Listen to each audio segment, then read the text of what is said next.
Hi guys, and welcome back to World of Tanks.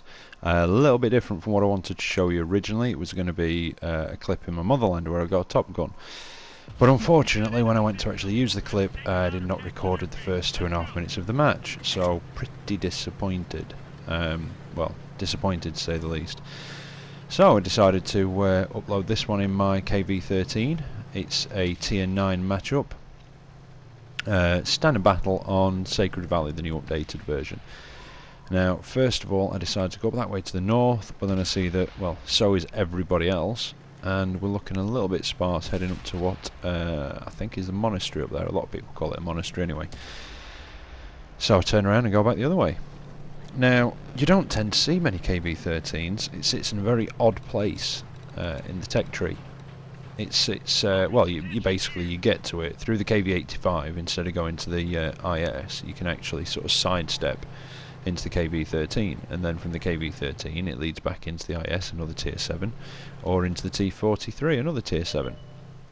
You can also get to it from the T-3485, I think it is. But because it just sits in a weird place, you don't see many of them, but I love it. I just think it's an awesome tank. I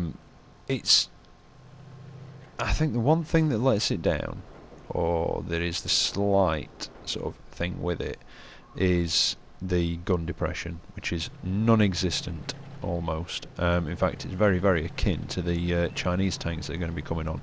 They are famous for having terrible, terrible gun depression. But apart from that, I do like it. It's fast. It's got a 600 horsepower engine, does 50 kph, and it does do it a lot. You know, on all sorts of terrain. Good traverse speed, 40 on the tracks, 48 on the turret. View range 360, which isn't bad for a Russian tank. Got T-29 down there. Plant one into his hull. The gun, the top gun on it is 144 pen, 180 average damage. And if you use premium rounds, which you can see I just carry a small stock. What does it put it up to with that? I can't quite remember. Let's see if I can find out. 194, so which is more than adequate. But it's the armour of this thing that's really special. Its frontal armour is the same as the IS. It's 120mm, 85 on the sides and rear, which is actually on the rear more than the IS, and only 5mm less on the sides actually. And its turret is 100 on the front and 90 around the sides. In fact, speaking of ISs, there's one up there. So I've not got 6th sense on this yet, but my little detected thing has gone off. Well, that could be just the IS. No, it's not the IS I'm shooting at. A couple of shots coming in. Let's see if I can just get up here without getting any hits into my side, and I'll be lucky if I do. Although I might have dropped off radar. Oh, no, something down there. What we got? VK3002D. What else? Oh, there's that. That's a Tiger P. Well, I managed to get up here without any problems. But yeah, I mean, this is the tier, a tier 7 medium. I think there's 3 of them for the Russians. The T-43, coincidentally, is one of the other ones, which this leads into. And people in T-43s don't realise that they cannot sit and trade shots with the KV-13. It will hammer them. And it blows my tracks off. Straight through his turret and damage that. Where that one went I don't know, but it bounced. Oh, that one went wide. Yeah, it's typical Russian accuracy. Into his lower plate. No, went into his tracks. Right, yeah, just go for there again, right in the middle. And there you can see, bounced off. He's done a little bit of damage to me. I think your driver's hatch is a weak spot on the front, but it is very small and hard to hit. And that's him finished off. And as you can see, I hardly took any damage there. Oh, 4502B, notoriously tough from the front. Oh no, that was lucky on that Centemil. Just clipped him.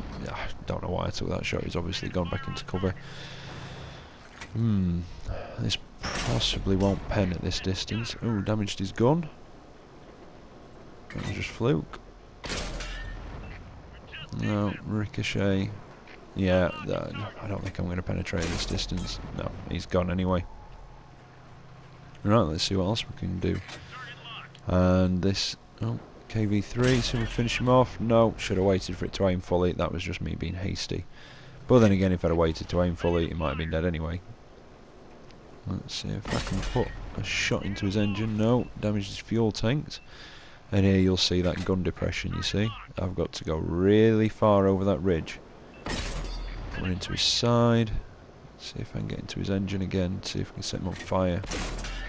No, that was the side of the turret. And it doesn't look like he's got the elevation to get me. And he sort of has a look. And then just thinks, no, bugger it. I'm going somewhere else. I don't know what he does, but he sort of herpidips up here a little bit as I come careening down this hill. Jump off there. Miss him because I'm firing on the move with auto aim. Dumbass. Straight into the back of him. Bit of ramming damage. I didn't notice if I took any then. Finish him off. Honestly, I don't know what that guy was thinking. He knew I was there. He knew I was going to come after him. I mean, whether he's going after that one, I don't know. But there you go. Not a bad round. Not brilliant, but a tier 9 matchup. So I think coming out of a tier 9 match in a tier 7 medium with just over 2,000 XP is not bad. 2,494 damage done, although most of that was to lower tier stuff. 360 blocked, but then again I didn't really take that many hits.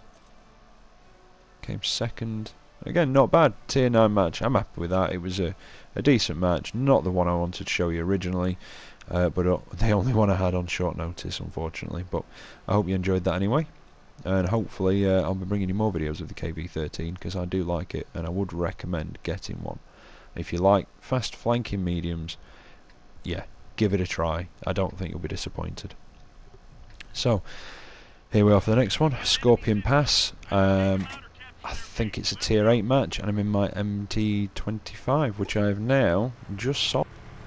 Yep, I've finally unlocked the LTTB. I've had 2 matches in it. Got my second class mastery badge in my second one. And I really like the LTTB. I've got the first gun upgrade on it, but enough about that. We're not on about that now. We're in the MT25 for now. But no, when I first got this tank, I despised it. I hated it. At stock, the gun is, God, it's just shit. Absolute shit. And it just so sluggish until you get the engine upgrades. And now I've got the 57mm ZIS-4, I think it is, 26 rounds a minute. Same one as the one off the T-34, but I think this might fire quicker. I'm not 100%. And I love it. Excuse me. I do. I love this tank now. It's fully upgraded. It is awesome. In fact, I don't know if I've got it in this one, but I have got my first class mastery on it. After around 40 games, I think it was, I got my first class mastery. Oh, signal went a little funny there. Still learning some of the spotting positions on Scorpion Pass though, because I never seem to get on it very much when I'm in a light tank, and I've not really been driving them very, for very long. I did go through the T71 to get to the autoloaders on the American line, but not really gone through many light tanks. But it turns out I'm actually a pretty good light tank driver. When I sold this, and in fact I might actually buy it again, but when I sold it, my damage standing was up to 73%. Another 2 and I would have had my second mark of excellence on it.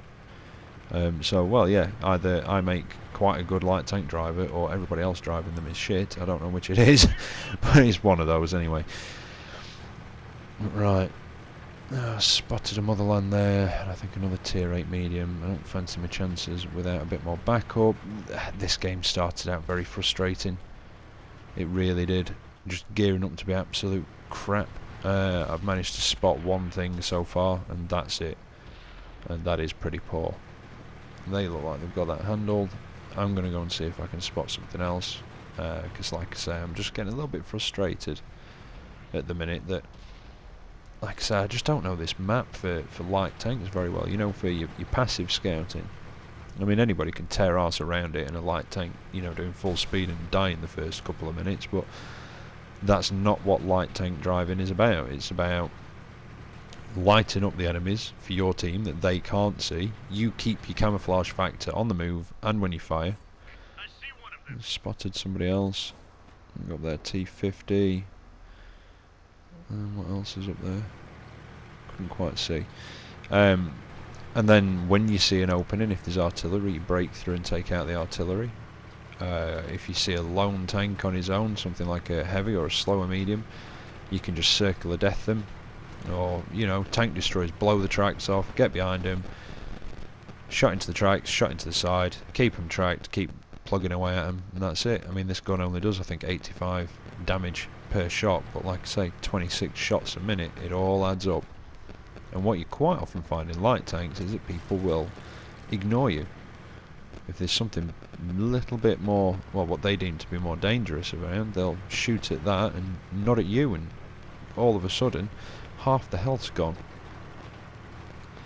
I'm not going to go for base. I'm going to go up here, because there are normally tank destroyers and sometimes some heavies. Yes, I know, don't laugh, heavies do just camp this ridge. I've seen some ridiculous things on this ridge. Oh, and there we go, tank destroyer. T-28, dangerous opponent, heavily armoured. This is where I get a bit derpy.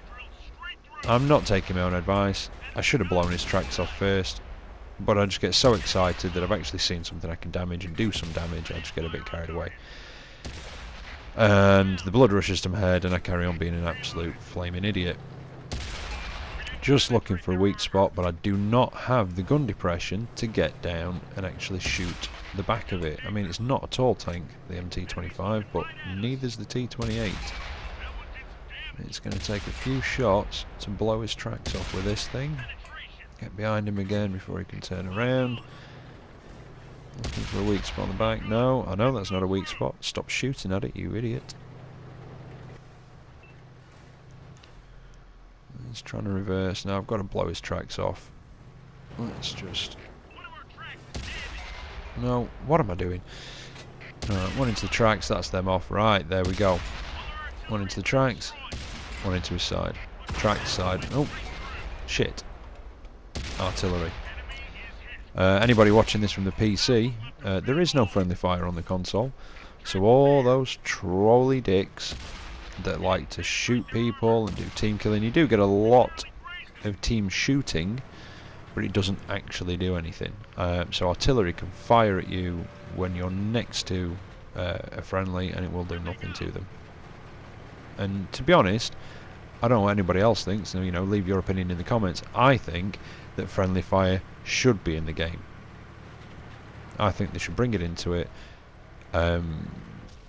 Just not so that people can obviously kill their teammates, but just it'd stop people just getting in the way all the time. If they knew that they could take a shell up the arse and it'd actually hurt them, they might stop blocking shots constantly. Right, that artillery pissed me off. I was having fun there. I was giving that T-28 a surprise high velocity enemy, and he came and interrupted it and nearly killed me. Vengeance time. And this is where I just think, do you know what, screw it. I've got 72 health left. Artillery hit me. He disturbed me in the middle of killing my enemy. Balls out all the way. I am having that bastard. Ooh, shot coming in from something over there. Artillery fires and misses. Tries to ram me, but he's not got enough speed. And yeah, it only does 85 damage, but it fires quick enough. Shoot at me, will you, buddy boy? Right, what now? We're being capped. Yeah. I am fast enough to get down there and reset the cap. Oh, cliff. And that's where I'm thinking here. I'm thinking, right, there's a tank destroyer down there, he's just managed to reset it, I think. I'm going to go and lend him a hand and see if I can be a nuisance.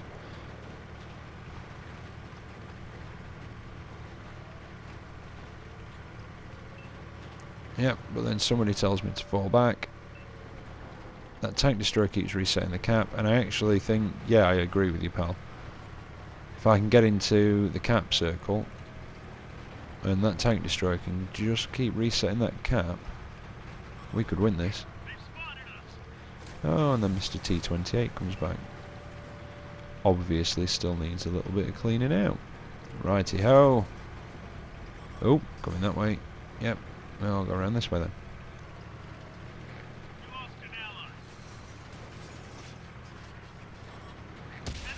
I am having you this time, buddy boy. Tracks off. Nope, tracks off. Haha, tracks off. And then just alternate. And all he can do is sit there and feel sorry for himself. While an MT-25 Tier 6 light tank owns him.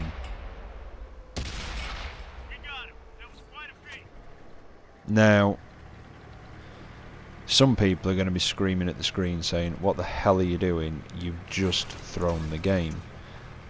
But if he'd have come round and hit this T-28 prototype, the friendly one, he would have reset the cap completely. And I was just hoping that that heavy that's heading back towards our cap circle would have got there. But for some reason, and I don't know what's going on because I can't see his screen, he just seems to be sitting still. So he's either given up and is a douchebag, or he's got himself stuck.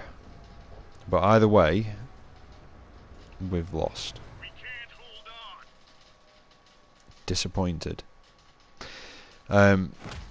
Possibly one of the best games I ever lost in the MT-25.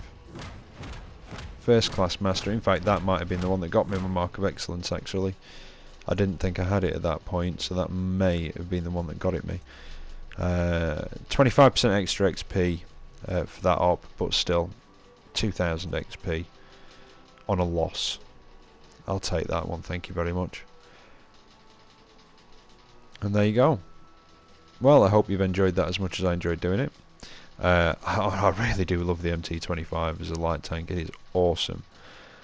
And hopefully I'll be able to bring you more Motherland footage over the next couple of days that I'll record this time. So, take care out there on the battlefield, and I shall catch you next time. Goodbye.